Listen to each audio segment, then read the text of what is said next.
Welcome back to ಬಿಸಿ ರುಚಿ. ಇವತ್ತು ಎಳ್ಳಿನ ಉಂಡೆ ಮಾಡ್ತಾ ಇದ್ದೀನಿ, ನೋಡೋಣ ಬನ್ನಿ. ಇದು ಆರೋಗ್ಯಕ್ಕೂ ತುಂಬಾ ಒಳ್ಳೆಯದು. ಆಮೇಲೆ ಈಗೇನು ಹಬ್ಬ ಬಂತಲ್ಲ, ಪಂಚಮಿ ಹಬ್ಬಕ್ಕೆ ನಾವು ಶೇಂಗಾ ಉಂಡೆ ಮತ್ತು ಎಳ್ಳು ಉಂಡೆ 5 ಥರದ್ದು ಲಾಡು ಮತ್ತು ಈ ಥರ ಉಂಡೆ ಮಾಡ್ತೀವಿ.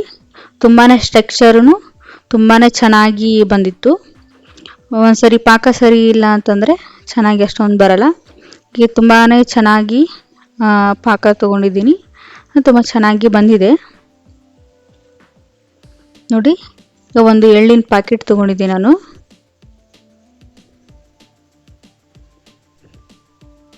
250 ಗ್ರಾಮ್ ಇದೆ ಎಳ್ಳು.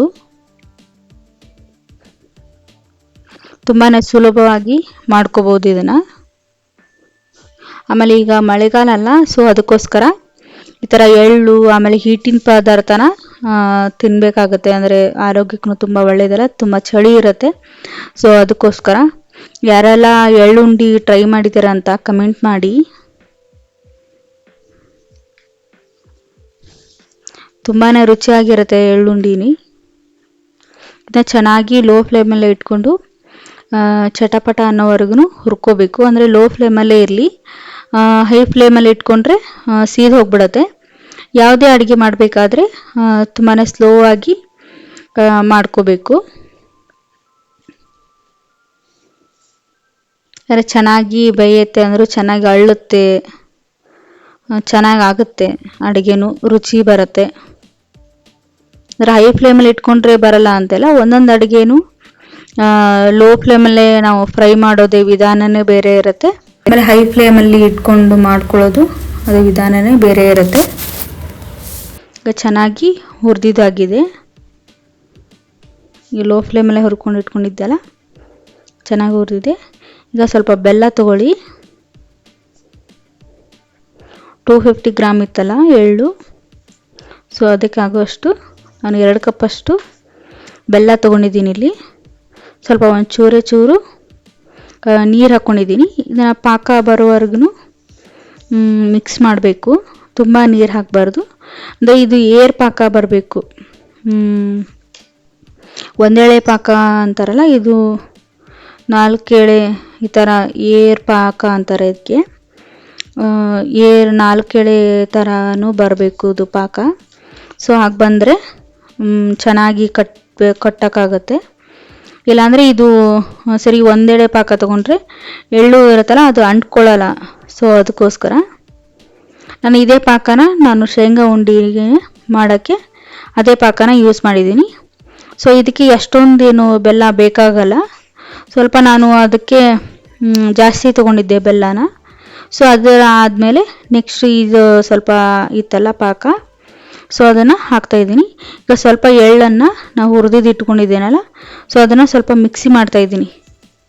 ಏಕೆಂದರೆ ಸ್ವಲ್ಪ ಪೌಡ್ರ್ ಮಾಡಿಕೊಂಡ್ರೆ ಎಳ್ಳು ಉಂಡೆ ಅಂದರೆ ಕಟ್ಟೋಕ್ಕೆ ಹಗುರಾಗುತ್ತೆ, ಇಲ್ಲಾಂದರೆ ಅದು ಈ ಥರ ಹಿಂಗೆ ಅಂಟ್ಕೊಳ್ಳಲ್ಲ. ಸೊ ಅದಕ್ಕೋಸ್ಕರ ಅಷ್ಟೇ. ಒಬ್ಬೊಬ್ಬರು ಬೇಗ ಕಟ್ಕೊತಾರೆ, ಅವ್ರಿಗೆ ಬರ್ಬೋದು ಅನಿಸುತ್ತೆ. ಸೊ ನಾ ಈ ಥರ ಮೆಥಡಲ್ಲಿ ಯೂಸ್ ಮಾಡಿದ್ದೇನಲ್ಲ, ಸ್ವಲ್ಪ ಪೌಡ್ರ್ ಮಾಡಿಟ್ಕೊಂಡ್ರೆ ಆಮೇಲೆ ಸ್ವಲ್ಪ ಕೊಬ್ಬರಿ ತುರಿ ಹಾಕಿದ್ದೀನಿ, ಒಣ ಕೊಬ್ಬರಿ ತುರಿ. ಸೊ ಅದನ್ನ ಹಾಕ್ಕೊಂಡಿದ್ದೀನಿ. ಈಗ ಎಳ್ಳನ್ನು ಪೌಡ್ರ್ ಮಾಡಿಟ್ಕೊಂಡಿದ್ದೀನಿ. ಸ್ವಲ್ಪ ಪುಟಾಣಿ ಹಿಟ್ಟು, ಕಡಲೆಪುಡಿ ಹಿಟ್ಟು ಅಂತಾರಲ್ಲ, ಸೊ ಅದು ಪುಟಾಣಿ ಪೌಡ್ರು 2 ಸ್ಪೂನ್ ಹಾಕಿದ್ದೀನಿ. ಅಂದರೆ ಅದು ಉಂಡೆನ ಚೆನ್ನಾಗಿ ಕಟ್ಟಬೇಕು ಅಂತ ಈ ಥರ ಸ್ವಲ್ಪ ಪೌಡ್ರ್ ಥರ ಮಾಡ್ಕೊಂಡಿರೋದಷ್ಟೇ. ಇದನ್ನ ಎಲ್ಲನೂ ಸೇರಿಸಿ ಮಿಕ್ಸ್ ಮಾಡ್ಕೊಳ್ಳಿ.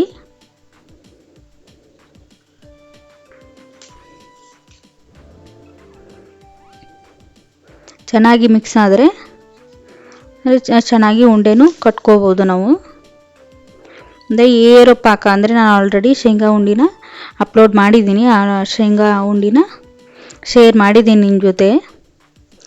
ಈಗ ಇಂಟ್ರೆಸ್ಟ್ ಇದ್ದರೆ ನಿಮಗೆ ನೋಡಬೇಕು ಅನಿಸಿದರೆ ಹೋಗಿ ನೋಡ್ಕೋಬೋದು. ನೋಡಿ, ನಾನು ಏರ್ ಪಾಕ ತೊಗೊಂಡಿದ್ದೀನಿ. ತುಂಬ ಜಾಸ್ತಿ ಪಾಕ, ಅಂದರೆ 4 ಎಳೆ ಬರುತ್ತೆ ಆ ಥರ ಪಾಕ ತೊಗೊಂಡಿದ್ದೀನಿ. ಇದನ್ನ ಎಲ್ಲ ಸೇರಿಸಿ ಉಂಡೆ ಕಟ್ಕೋಬೇಕು. ಇದನ್ನು ಬೇಗನೆ ಕಟ್ಕೋಬೇಕು. ಯಾವುದೇ ಉಂಡೆ ಆಗಲಿ, ಅಂದರೆ ಪಾಕ ಯಾವುದು ಎಲ್ಲ ತೊಗೊಂಡಿರ್ತೀವಲ್ಲ, ಸೊ ಅದನ್ನು ನಾವು ಬೇಗನೆ ಕಟ್ಕೋಬೇಕು. ಇಲ್ಲಾಂದರೆ ಅದು ತಣ್ಣಗಾದ ನಂತರ ನಾವು ಉಂಡೆ ಕಟ್ಟೋಕ್ಕೆ ಆಗಲ್ಲ. ಬಿಸಿಯಾಗಿ ಉಂಡೆ ಕಟ್ಟಿದರೆ ಉಂಡೆಗಳು ರುಚಿಯಾಗಿ ಬರುತ್ತೆ. ಆಗಿನ ಕಾಲದಲ್ಲಿ ಅಂತಿದ್ರು, ಮೈಕೈ ಎಲ್ಲ ಕೈ ಸುಟ್ಕೊಂಡು ಅಡುಗೆ ಮಾಡಿದ್ರೆ ಅಡುಗೆ ಮಾಡೋಕ್ಕೆ ಬರುತ್ತೆ ಇವಳಿಗೆ, ಅಂದರೆ ಚೆನ್ನಾಗಿ ಅಡುಗೆ ಮಾಡೋಕ್ಕೆ ಬರುತ್ತೆ ಅಂತ ಏನೋ ಅಂತ ಇದ್ರು. ಸೊ ಮೇ ಬಿ ಅದೇ ಪ್ರಕಾರ ಹೀಗೆ ಅಂದರೆ ಉಂಡೆ ಕಟ್ಟುವಾಗ ಈ ಥರ ಬಿಸಿದೇ ನಾವು ಕಟ್ಟಬೇಕಾಗತ್ತೆ. ಅಂದರೆ ಕೈನೂ ತುಂಬ ಸುಡ್ತಾ ಇರುತ್ತೆ, ಆಗ್ತಾ ಇರೋದೆಲ್ಲ ಒಂದೊಂದು ಸರಿ. ನಾವು ಎಷ್ಟೇ ಅಂದರೆ ಈಗ ಬಾಯಿ ರುಚಿ ಬೇಕಂದರೆ ನಾವು ಕೈ ಆಮೇಲೆ ಎಲ್ಲನೂ ಈ ಥರ ಮಾಡಿಕೊಂಡ್ರೆ ನಮಗೆ ಉಂಡೆ ಕಟ್ಟಿ ಚೆನ್ನಾಗಿ ತಿನ್ಕೋಬೋದು. ನೋಡಿ ಎಷ್ಟು ಚೆನ್ನಾಗಿ ಉಂಡೆ ಬರುತ್ತೆ. ತುಂಬ ಪಾಕನೂ ತುಂಬಾ ಚೆನ್ನಾಗಿ ಬಂದಿದೆ. ಸ್ವಲ್ಪ ಅಂದರೆ 250 ಗ್ರಾಮ್ ಇದೆ ಎಳ್ಳು. ಇಷ್ಟು ಪಾಕ ಸಾಕಾಗುತ್ತೆ. ನೋಡಿ ಎಷ್ಟು ಗಟ್ಟಿಯಾಗಿ ತುಂಬಾ ಚೆನ್ನಾಗಿ ಬಂತು ಉಂಡೆ. ಇದೇ ಪ್ರಕಾರ ಎಲ್ಲ ಉಂಡೆನೂ ಬೇಗ ಕಟ್ಕೋಬೇಕಾಗುತ್ತೆ. ನಾನು ಇಲ್ಲಿ 2 ಮಾಡಿ ತೋರಿಸ್ದೆ. ನಾನು ತುಂಬಾ ಸುಲಭವಾಗಿ ಮಾಡ್ಕೋಬೋದು ಇದನ್ನು ಎಳ್ಳುಂಡೆ.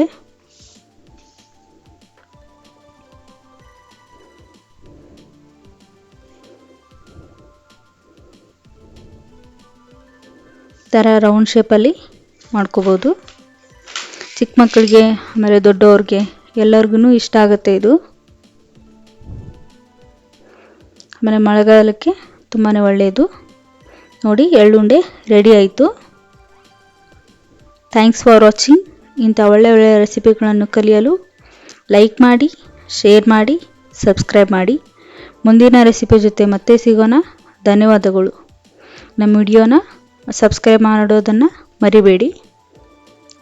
Thank you.